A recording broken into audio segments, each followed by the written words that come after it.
Welcome back. मैं love के साथ आपका स्वागत करता हूं एक बार फिर आपके यूट्यूब चैनल पर। ठीक है, यहाँ पर इस वीडियो में हम जो बात करेंगे आपके एनवायरमेंटल जो स्टडीज़ के जो आपके क्वेश्चन है, इन क्वेश्चंस को देखेंगे कि आपके प्रीवियस ईयर में कैसे क्वेश्चन बने थे और अब जो किस तरह के क्वेश्चन आने की संभावना है या फिर कैसे क्वेश्चन आपके आ सकते हैं। तो जो आपके 30 नंबर की आपकी ईवीएस पेडागोजी आती है, इसमें आपके जो 15 क्वेश्चन आपके आते हैं आपके बुक्स के, जो बुक्स है आपकी 3rd से लेके 5th क्लास तक की ईवीएस की, और 15 क्वेश्चन आते हैं आपके पेडागोजी के। ठीक है, तो इस वीडियो में हम जो आपके क्वेश्चन कवर करेंगे आपके ईवीएस जो आपकी बुक्स के क्वेश्चन है, इन क्वेश्चंस को डिस्कस करेंगे। यदि आप इस चैनल पर नए हैं तो चैनल को सब्सक्राइब करें, वीडियो को लाइक करें यदि आपको वीडियो पसंद आती है तो। ठीक है, तो चलिए स्टार्ट करते हैं अपने पहले क्वेश्चन से। ये इससे पहले मैंने आपके जो क्वेश्चन है 15 क्वेश्चन मैंने करा दिए हैं आपके, इसके आप देख सकते हैं।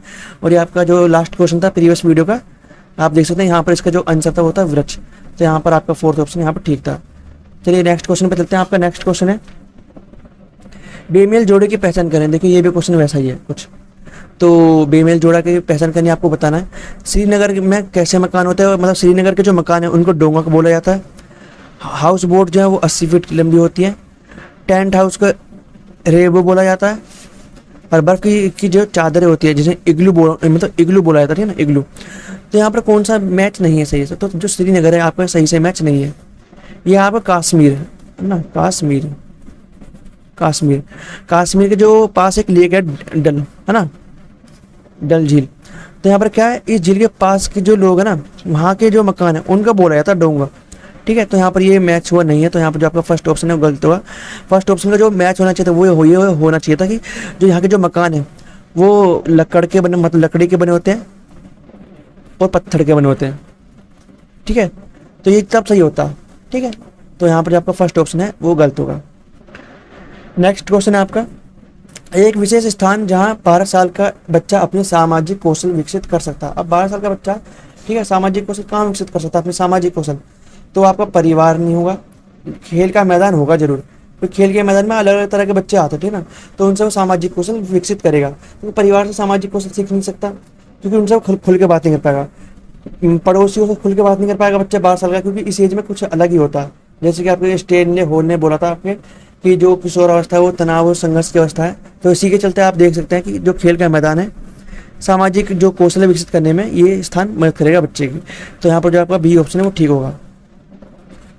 नेक्स्ट क्वेश्चन है आपका, किस भाषा में कुंजमा का हिंदी अर्थ पिता के भाई की पत्नी, मतलब पिता का भाई आपका चाचा होता है या फिर बड़ा भाई है तो ताऊ होगा, और उनकी जो पत्नी है ताई हो सकते हैं या फिर चाची हो सकते हैं। तो उनका जो हम उस जो चाची हैं या ताई हैं उनको क्या होता है, कुंजम्मा बोलते हैं, है ना। तो ये किस भाषा में बोलते हैं कुंजम्मा? तो आपकी मलयालम भाषा में, मलयालम भाषा में चाची या फिर आपकी जो ताई है उनको कुंजम्मा बोलते हैं। ठीक है, नेक्स्ट क्वेश्चन है आपका, संयुक्त परिवार की बढ़ती प्रवृत्ति के विघटन का मुख्य कारण, मतलब कारण क्या है? देखो संयुक्त परिवार में क्या होता है, जो पेरेंट्स हैं, है ना, जो कपल्स हैं या फिर जो पेरेंट्स हैं वो अपने बच्चों के साथ रहते हैं। बच्चों के साथ इनके पेरेंट्स, मतलब दादा दादी नाना नानी चाचा चाची इस तरीके से रहते हैं, सब मिलकर रहते हैं। अब ये जो है, अब क्या हो रहा है, अब जो आप फैमिली देखोगे वो कैसी होंगी, आप देखोगे कि सिर्फ पेरेंट्स हैं, मतलब माता पिता हैं और उनके बच्चे हैं। तो इसका कारण क्या है कि जो परिवार है इस तरीके से बन के अब ये ऐसे बनते जा रहे हैं। संयुक्त परिवार से जो है संयुक्त परिवार थे वो कम होते जा रहे हैं, अब एकल परिवार चल रहा है, ठीक है ना, इस तरीके से।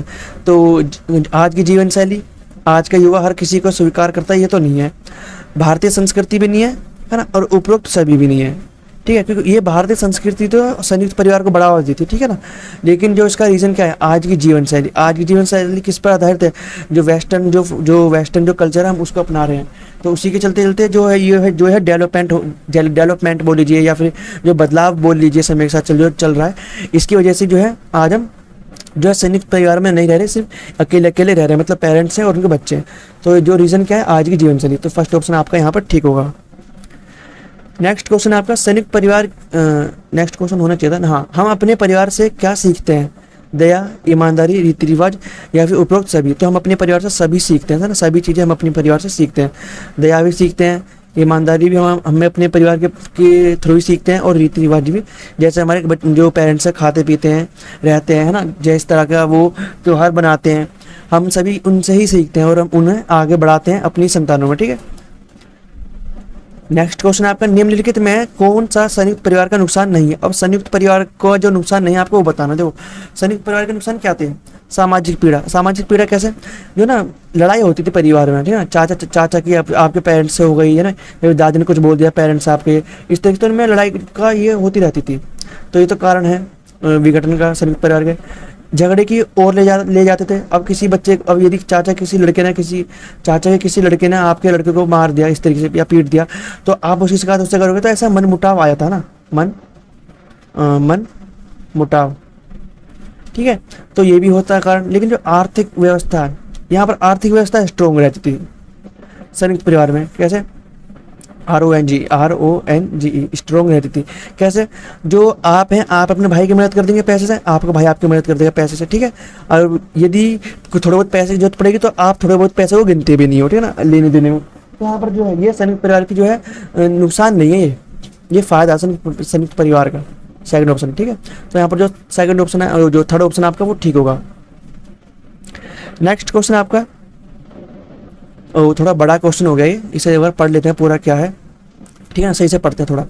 कक्षा 3 के एक शिक्षक ने अपनी बच्चों को निम्नलिखित पेड़ पौधों की पत्तियों को विभिन्न वर्गों में वर्गीकृत करने के लिए कहा। जैसे नींबू के पत्ते हो गए, आम के पत्ते हो गए, तुलसी के पत्ते हो गए, पुदीना के, नीम के और केले के, ठीक है ना, इन सभी के आपके पत्ते, ये जो पेड़ पौधे इनके पत्ते एकत्रित करने और इनको आदि को। कुछ विद्यार्थियों ने पत्तियों का वर्गीकरण किया। अब कुछ बच्चों ने इनका वर्गीकरण किया। अब बच्चों ने कैसे किया, दवाओं के गुणों वाले पत्तियां और दवाओं के गुणों से रहित पत्तियां, मतलब ऐसी पत्तियां जिनका हम दवा के रूप में यूज़ कर सकते हैं और ऐसी पत्तियां जिनका हम दवा के रूप में यूज़ नहीं कर सकते। तो बिल्कुल ठीक है, ये तो सबसे एक्यूरेट है। लेकिन जो दूसरे बच्चों ने क्या किया, उन्होंने क्या किया, बड़ी पत्तियां छोटी पत्तियां। देखो छोटी और बड़ी पत्तियां ये कुछ मायने नहीं रखती, ठीक है ना। मायने क्या रखता है कि कितने आप अच्छे तरीके से पत्तियों का जो है वो कर पाते हो, जो है इनको क्लासिफिकेशन कर पाते हो। तो जो एक्यूरेट क्लासिफिकेशन है वो ये आपका है दवा के तौर पर, दवा यूज लायक है या फिर ये पत्तियां यूज लायक नहीं है दवा में। तो शिक्षक ने समूह ए को सही माना और समूह बी को गलत माना। निम्नलिखित कथनों में से कौन सा कथन अधिगम और आकलन के प्रति शिक्षक के दृष्टिकोण को प्रतिबिंबित करता है। शिक्षक का दृष्टिकोण क्या है इस चीज को लेकर, बच्चे बहुत प्रकार के संदर्भों को कक्षा में ले आते हैं जिसकी सराहना होनी चाहिए। देखो ये तो नहीं है, तो पहले बच्चे की सराहना, मतलब दूसरे जो बी ग्रुप है उसकी सराहना क्यों नहीं करी, तो ये तो ऐसे तो गलत हो गया पहला ऑप्शन। दूसरा ऑप्शन है अपने अनुभवों पर निर्भर करते हैं, वर्गीकरण के बहुत से तरीकों का उपयोग कर सकते हैं, है ना, करते हैं। तो ये भी नहीं है, वर्गीकरण का सिर्फ एक ही तरीका हो सकता है। आप यदि किसी का क्लासिफिकेशन करते हैं किसी दो चीज़ों के बीच में, तो आप किसी एक चीज़ को लेकर कर सकते हो, वैसे तो और भी चीज़ों को लेकर कर सकते हो, जैसे इन बच्चों ने करा छोटी पत्तियां बड़ी पत्तियां करके। लेकिन ये एक्यूरेट थोड़ी ना है, ये सही थोड़ी ना है। सही तो ये है कि जो पत्तियां हैं वो कौन सी दवा के लिए यूज़ की जा सकती है और कौन सी दवा के लिए नहीं यूज़ की जा सकती। तो यहाँ पर जो आपका सी ऑप्शन है, ये आपका जो सी है बी ऑप्शन पड़ा था, बी ऑप्शन भी आपका गलत होगा। और सी ऑप्शन आपका वर्गीकरण का काम बहुत विशिष्ट है, ठीक है ना, विशिष्ट और इस तरीके रहता है, बहुत नाजुक काम होता है वर्गीकरण कि हम इस चीज़ को किस बॉक्स में रखें, दवाई वाले में या फिर जो दवाई में यूज़ नहीं होते उसमें, ठीक है। तो ये बहुत ज़्यादा वो है, बहुत अच्छे व्यक्ति को यूज़ करना चाहिए इस काम को, तथा इसका एक ही स्तर सही उत्तर है। तो यहाँ पर जो आपका सी ऑप्शन है वो यहाँ पर आपका ठीक होगा, ठीक है, मतलब बी ए नहीं, सी ऑप्शन आपका यहाँ पर ठीक होगा। तो यहाँ पर एक यह क्रियाकलाप पत्तियों से सूचना ग्रहण करने पर केंद्रित है, गलत। तो आपका यहाँ पर जो है फोर्थ ऑप्शन भी नहीं होगा, आपका जो है थर्ड ऑप्शन ठीक होगा यहाँ पर। नेक्स्ट क्वेश्चन आपका, ये भी थोड़ा बड़ा क्वेश्चन हो गया। निम्नलिखित सभी कथन पर्यावरण अध्ययन में सामूहिक रूप से क्रियाकलापों में संलग्नित होते हैं और विद्यार्थियों के पक्ष में तर्क प्रस्तुत करते हैं, केवल एक कथन को छोड़कर। अब वह कौन सा कथन है जिसको छोड़कर सभी तर्क प्रस्तुत कर रहे हैं। देखो क्या है, बच्चे दूसरे बच्चों से बात और बहस करने से अधिक सीखते हैं। यहाँ पर बहस करने का मतलब वो नहीं है कि जो है लड़ाई कर रहे हैं ना, कि मन जो जेलसी वाले जो होते हैं ना कि उल्टा सीधा बोलना, कुछ ही बोले जा रहे हैं, तो ये नहीं है। यहाँ पर है कि बच्चे एक दूसरे से सीख रहे हैं डिबेट के थ्रू, है ना, या फिर संवाद के थ्रू या फिर चर्चा के थ्रू। तो यहाँ पर जो आपका पहला ऑप्शन तो ठीक है। दूसरा, समूह क्रियाकलाप की वजह से बच्चे अंक उपलब्धि में अच्छा सुधार प्रदर्शित करते हैं। देखो समूह क्रियाकलाप कर रहे हैं उसकी वजह से बच्चों के अच्छे अंक आ रहे हैं, ये जरूर मतलब अच्छे नंबर आ रहे हैं, ये जरूरी नहीं है। तो आपका यहाँ पर जो सेकंड ऑप्शन है वो गलत होगा। थर्ड ऑप्शन है प्रणों के समर्थन से बच्चों को अपनी क्षमता से अधिक ज्ञान के निर्माण में सहायता मिल सकती है। तो आपका ये ऑप्शन भी आपका ठीक है। और फोर्थ ऑप्शन आपका बच्चे परस्पर सामंजस्य और सहयोग करना सीखना। तो आपका जब डी ऑप्शन, सी ऑप्शन और ए ऑप्शन ठीक है, लेकिन बी ऑप्शन आपका यहाँ पर गलत होगा। नेक्स्ट क्वेश्चन है आपका, पक्षी और उनकी चोंच पर आधारित निम्नलिखित में से कौन सा पर्सन बच्चों को तर्क देने को और विश्लेषण गलत लिखा हुआ है, विश्लेषण करने का अवसर प्रदान करने की दृष्टि से सर्वश्रेष्ठ है।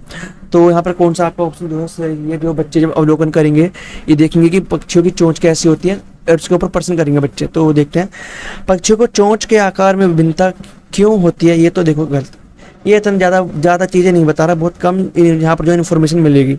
सेकंड ऑप्शन आपका, एक पक्षी का नाम लिखिए, ठीक है, पक्षी का नाम लिखा, कोई भी लिख दिया, उसकी चोंच का वर्णन कीजिए कि उसकी चोंच कैसी है, ये भी ठीक है, बच्चा ऐसा करेगा। और स्पष्ट कीजिए कि उसकी चोंच का आकार उसके खाने की आदतों से किस प्रकार जुड़ा हुआ है। तो ये आपका बेस्ट आंसर है, ठीक है ना। और भी देख लेते हैं, एक पक्षी की चोंच लंबी, सीधी और नोकदार है, जिसके किनारे तीखे हैं, वह किस प्रकार का भोजन करता है। देखो ये ज़्यादा अच्छा एक्यूरेट नहीं है, आपको इससे ये भी पता नहीं चलेगा कि ये पक्षी कौन सा, आपको ये भी पता नहीं चलेगा, आप सिर्फ अंदाजा लगा पाओगे, तुक्का मार पाओगे। तो ये ज़्यादा मतलब ये भी सही नहीं है। और फोर्थ है, तोते की चोंच का वर्णन कीजिए। तो सिर्फ तोते की चोंच के बारे में जानेगा बच्चा, और भी तो पक्षी है उनके बारे में तो जानेगा, तो ऑप्शन ही आपका गलत होगा। यहाँ पर आपका सिर्फ जो है सेकंड ऑप्शन ही ठीक है। नेक्स्ट क्वेश्चन है आपका, पर्यावरण अध्ययन का वर्णन पाठ्यक्रम कुछ सामान्य विषयों के आधार पर बुना गया है। अब पर्यावरण अध्ययन के अंदर ना आपको जो है 6 थीम मिल जाएंगे आपको ना।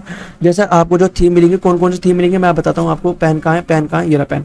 आपको जो थीम मिलेगी, परिवार मिल जाएगा ना, परिवार मिल जाएगा, आवास मिल जाएगा, भोजन मिल जाएगा, हम चीज़ें क्यों आते हैं, तो चीज़ों से संबंधित हो जाएगा, ठीक है ना। और आपकी 2 थीम या 2 या 3, 1 2 3 4 आपकी 6 थीम है ना। तो आपकी यहाँ पर 2 थीम हो रह जाती है।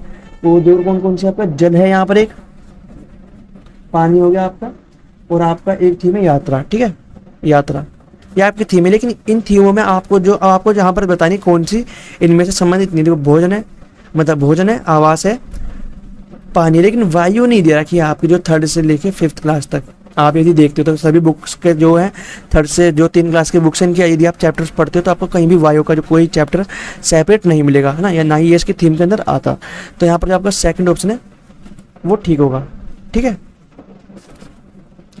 नेक्स्ट क्वेश्चन है आपका, क्या आपने अपने घर या स्कूल के आसपास जानवर देखे हैं जिनके छोटे बच्चे हैं, अपनी नोटबुक में उनकी नाम लिखिए। इस प्रश्न के माध्यम से किस प्रकरण कौशल का आकलन किया गया। और देखो क्या होगा, जब टीचर बच्चों से ऐसा बोल रहा है कि क्या आपने उन कोई ऐसे जानवर देखे जो आपके घर के पास रहते हैं और उनके छोटे बच्चे हैं, मतलब क्या, यदि कोई बच्चा है अपने घर के आसपास रहता है कि उसके घर के आसपास डॉग है और उसके अभी छोटे बच्चे हैं, तो उसका अवलोकन करेगा, ठीक है। कोई बैल है या फिर कोई बिल्ली है, वो बच्चा उसका अवलोकन करेगा, कोई दूसरा बच्चा। तो क्या इससे क्या होगा, परिकल्पना प्रयोग तो नहीं होगा, क्योंकि यहाँ पर हम हाइपोथेसिस थोड़ी बना रहे हैं, तो ये तो गलत है। न्याय के लिए सरोकार भी नहीं होगा, इससे न्याय की कहीं कहाँ बात की गई है पूरी, आपने जो पूरा क्वेश्चन पढ़ा नहीं। अवलोकन एव रिकॉर्डिंग, अब बच्चा अवलोकन कर रहा है और इस चीज़ को रिकॉर्ड कर रहा है कि हाँ मेरे घर के पास गली के पास एक कुत्ता है और उसकी 3 बच्चे हैं या फिर 4 बच्चे हैं, जो भी है। तो यहाँ पर जो आपका अवलोकन पर ज़्यादा ध्यान दिया गया और रिकॉर्डिंग पर, तो यहाँ पर आपका जो सी ऑप्शन है वो ठीक होगा। नेक्स्ट क्वेश्चन आपका, एक स्कूल कक्षा 5 छात्रों के लिए राजस्थान की एक शैक्षिक यात्रा की योजना, तो शैक्षिक यात्रा, ठीक है ना, ऐसे टूर पे नहीं लेके जा रहे, पढ़ाने के उद्देश्य से लेके जा रहे हैं, बनाई गई है ना। यात्रा के दौरान आपकी बच्चों से क्या अपेक्षा होगी, आप क्या उम्मीद करते हो, अपेक्षा मतलब उम्मीद करना ना, कि बच्चा क्या कर सकता है, क्या उम्मीद है आपको बच्चे से। पहला ऑप्शन है उन्हें खुद में आनंद लेना चाहिए। खुद में आनंद नहीं लेना क्योंकि शैक्षिक यात्रा है, पहले बोल दिया। उन्हें गौर से निरीक्षण करना चाहिए, बिल्कुल ठीक, ठीक है। दूसरा ऑप्शन है नोट्स बनाने चाहिए, जो आगे लिखा हुआ है। अन्य छात्रों और शिक्षक के साथ उनको निरीक्षण जो उन्होंने लिखा है या जो नोट्स या रिकॉर्ड किया है ना डाटा, उसको साझा करना चाहिए। यहाँ भी तूने क्या लिखा, भाई मैं तो इसके बारे में ये लिखा है, अच्छा यार मैंने तो इसके बारे में ये नहीं लिखा, इस तरीके से। तो आपका यहाँ पर जो है बी ऑप्शन ज़्यादा एक्यूरेट है फर्स्ट के कंपैरिजन में। थर्ड ऑप्शन भी देख लेते हैं, उन्हें सवालों को लिखना चाहिए, ठीक है। यदि कोई हो और घर पहुँचने पर माता पिता से पूछने को, घर पहुँचने पर नहीं, तुरंत अपने दोस्तों से पूछो, अपने टीचर से पूछो, तब जल्दी चीज़ें पता चलेंगी जो है बच्चों को जो है जानवरों के बारे में। शैक्षिक भ्रमण किस चीज़ के ऊपर है, ये जानवर नहीं है, जो भी चीज़ के ऊपर शैक्षिक भ्रमण लेके गया टीचर, उस चीज़ के बारे में ज़्यादा बच्चों को पता चलेगा। तो यहाँ पर जो आपका सी ऑप्शन है वो गलत होगा, डी भी नहीं होगा, बिना सवाल पूछे उन्हें सब कुछ निरीक्षित नहीं, ये गलत होगा। नेक्स्ट क्वेश्चन आपका, निम्नलिखित में से कौन सा प्राथमिक स्तर पर पर्यावरण अध्ययन की पाठ्यचर्या की विशेषता के अनुरूप नहीं है। ठीक है, एनसीएफ की बात की गई है क्या, एनसीएफ द्वारा पाठ्यचर्या प्राथमिक स्तर पर पर्यावरण अध्ययन की पाठ्यचर्या, ठीक है, जो है आपका सिलेबस है, जो आपका हाँ सिलेबस है, उसके बारे में बात की गई है। उसे काम की दुनिया पर प्रवेश के लिए शिक्षार्थियों को ज्ञान एवं कौशल से लैस करना चाहिए। काम की दुनिया मतलब बच्चों को हमें काम के लिए, मतलब वो आगे चल के बच्चा स्कूल से निकलने के बाद क्या करे, वो काम करे। काम मतलब मेंटल वर्क नहीं, फिजिकल वर्क है ना। तो इसके लिए हमें बच्चों को लैस करना है, मतलब बच्चों को तैयार करना है सभी तरीके से, खूबियों से या फिर सभी तरह के हाथ से होने वाले कामों से। तो ये हमारा जो उद्देश्य नहीं है, प्राथमिक स्तर पर बिल्कुल नहीं है। दूसरा ऑप्शन है यही पूछा है क्या, नहीं है। हाँ, तो पहला ही ऑप्शन आपका होगा। सेकंड ऑप्शन आपका, उसे शिक्षार्थियों के पर्यावरण के सरोकार को उत्पन्न करना चाहिए। ठीक है, उसे शिक्षार्थियों को उन पद्धतियों और प्रक्रिया को अर्जित करने में शामिल करना चाहिए जो नए ज्ञान को उत्पन्न करने में आगे ले जाए। ठीक है, नए ज्ञान को उत्पन्न करने में आगे ले जाए, तो ये भी ठीक है आपका। और फोर्थ ऑप्शन है, उसे शिक्षार्थियों के मानसिक स्तर के अनुकूल होना चाहिए। ठीक है, तो ये सब चीज़ें क्या है आपकी प्राथमिक स्तर पर पर्यावरण अध्ययन की पाठ्यचर्या की आवश्यकता है। बच्चे के मेंटल लेवल के अकॉर्डिंग हो, ऐसी होगी जो बच्चे के पास ज्ञान है और जो बुक में जो ज्ञान है, उन दोनों को जोड़कर बच्चा और आगे ज्ञान को विकसित कर सके। ठीक है, तो ये भी ठीक है आपका। लेकिन जो सी ऑप्शन है ना, जो सी ऑप्शन है आपका, उसे शिक्षार्थियों को उन परिस्थितियों प्रक्रिया को अर्जित करने में शामिल करना। अच्छा, पहला जो ऑप्शन आपका, पहला ऑप्शन ही गलत है आपका, बी और सी और डी सही है। ठीक है, नेक्स्ट क्वेश्चन आपका, डैश के अलावा बच्चे के विकास को आकार देने वाले वातावरणीय कारकों में सम्मिलित है। मतलब एक वातावरण कारक नहीं है, जो कि फर्स्ट ऑप्शन ये आपको नजर आ रहा होगा, शारीरिक गठन। ये आपका ना जीन्स, आपको जो जीन्स होते हैं ना, जीन्स जो होते हैं आपकी, उन पर डिपेंड करता है आपका मोस्टली कि बच्चे का डेवलपमेंट यहाँ तक हो पाएगा। लेकिन यदि तो सब एनवायरनमेंट अच्छा नहीं मिलता, मतलब एनवायरनमेंट में सब चीज़ आती है, खाना पीना होता है, मेंटल स्ट्रेस से बचना, तो उसका डेवलपमेंट यहीं पर रुक जाएगा। यदि उसे सही चीज़ें, सही पोषण मिलता है, सही एनवायरनमेंट मिलता है, तो वो ऊपर तक जा पाएगा। तो यही बात है यहाँ पर। तो ये पहला ऑप्शन आपका यहाँ पर सही होगा। नेक्स्ट क्वेश्चन है, और इस वीडियो का लास्ट क्वेश्चन है, तो देखते हैं क्या बोल रहा है ये क्वेश्चन। मैच वाला है क्या, मैच वाला नहीं है। ठीक है, पहला ऑप्शन आपका, रश्मि को यह सिखाया जाता है कि वह प्रश्न पत्र बनाते समय निम्न चरणों, जो कि क्रम में नहीं है, मतलब सीक्वेंस में नहीं लगे हुए, का अनुपालन करे। और आपको इन्हें सीक्वेंस में लगाना है। तो पढ़ लेते हैं, प्रश्न लिखना, रूपरेखा डिजाइन तैयार करना, प्रश्न पत्र का संपादन करना और ब्लूप्रिंट तैयार करना। तो देखो, समय पहले आप क्या करोगे, आप एक रूपरेखा तैयार करोगे कि एक क्वेश्चन पेपर है, वो इस क्वेश्चन पेपर में क्या होना चाहिए, डेट होनी चाहिए, नेम होना चाहिए किस सब्जेक्ट का है, मार्क्स होने चाहिए टोटल, है ना। और आपका यहाँ पर जो है एक नंबर वाले कितने क्वेश्चन है, 5 है, 5 नंबर के कितने क्वेश्चन है, 3 है, 10 नंबर वाले क्वेश्चन कितने हैं, 2 हैं, और 20 नंबर वाले क्वेश्चन कितने हैं, 1 है। ठीक है, 1 या आप 3 मान लीजिए। और यहाँ पर आप इनको अथवा में, है ना, कि ये नहीं आता तो आप ये कर सकते हैं। इस तरीके से भी ऑप्शन देने हैं आपको। जब आप एक रूपरेखा तैयार करोगे तो सेकंड ऑप्शन पहले नंबर पे आएगा आपका। ठीक है, तो ये पहले नंबर पर हो गया। प्रश्न पत्र का संपादन, देखो संपादन जो है आपका समय लास्ट में होता है, यदि आपको पता होता कि हम उसको स्कूल में अप्लाई कर रहे हैं, जो आपने क्वेश्चन पेपर बनाया, तो संपादन तो लास्ट में होगा, तो ये आपका 4th नंबर पे होगा। और आपका ब्लूप्रिंट तैयार करना, तो यहाँ पर ब्लूप्रिंट आपका तैयार करना ये तो नहीं होना चाहिए, ये होना चाहिए क्या, ब्लूप्रिंट प्रश्न लिखना, तो यहाँ पर आपका ब्लूप्रिंट होगा। फिर आप ब्लूप्रिंट तैयार करो कि हमने ये खाका तैयार कर लिया है, हम ऐसे ही क्वेश्चंस को लिखेंगे। ठीक है, अब आप आता है प्रश्न लिखने में। अब आपने प्रश्न लिखने स्टार्ट करके एक नंबर के 5 प्रश्न मैंने लिख दिए, फिर आप 10 नंबर के लिखोगे, 5 नंबर के लिखोगे। ठीक है, इस तरीके से फिर आप जब आप पूरा तैयार कर लोगे इसको, तब आप इसे प्रिंटिंग के लिए भेजने के बाद आप इसका संपादन कर दोगे, मतलब स्कूलों में भेज दोगे। और जो आपका डायरेक्टर जो है या जो एडमिनिस्ट्रेटिव है, उसे बता दोगे कि हमने प्रश्न जो है तैयार कर दिया। तो यहाँ पर पहला ऑप्शन कौन सा होना चाहिए, पहले नंबर पर, सेकंड नंबर पर, सेकंड, तो आपका बी ऑप्शन यहाँ पर ठीक होगा। सेकंड ऑप्शन में जो सेकंड ऑप्शन है फर्स्ट नंबर पे, और यही होना चाहिए, तो बी ऑप्शन आपका यहाँ पर ठीक होगा। आज इस वीडियो में हमने जो आपके एनवायरमेंटल जो आपके स्टडीज़ है, ठीक है ना, एनवायरमेंटल स्टडीज़ के, कहाँ गया है पेन मेरा, एनवायरमेंटल स्टडीज़ के EVS के आपने आपके 15 क्वेश्चन करे हैं। ठीक है, यदि आप इस चैनल पर नए हैं तो चैनल को सब्सक्राइब करें, और यदि आपको वीडियो अच्छी लगी तो वीडियो को लाइक भी करें। इसी के साथ मैंने इस चैनल पर आपके चाइल्ड डेवलपमेंट की भी वीडियोस अपलोड कर रखे हैं।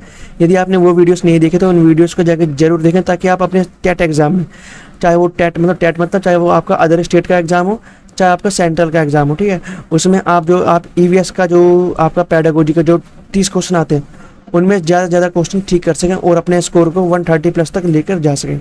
तो चलिए मिलते हैं नेक्स्ट वीडियो में।